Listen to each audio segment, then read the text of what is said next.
உடைஞ்சாச்சு. ஐயோ உடஞ்சாச்சா?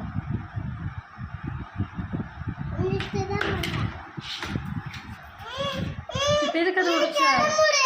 எதுக்கு அதை உடைச்ச? அப்பாட்ட பதில் சொல்லிட்டு போ. என்ன எங்கிட்ட எதுக்கு வர்ற? இரு இரு இரு, எதுக்கு உடைச்சான்னு கேளு. உங்கள்கிட்ட கேட்குறாங்க, என்னன்னு கேட்குறாங்க. எப்படி உடைச்சுன்னு தான் கேட்பாங்க, ஒன்றும் சொல்ல மாட்டாங்க. அது மச்சி வந்து திட்டுனாங்கல்ல. சும்மா தான் உடைச்சியா? மெமரிஸ் மனோஜ். அவனை என்ன கேட்ட? ஏன் உடைச்சிதானே கேட்டேன். திட்டுனா நான் என்ன திட்டினேன்? அதக்கூடாது. ஏன் உடைச்சிதானே கேட்டேன். எங்கே அப்பா அடிச்ச உடையுமா?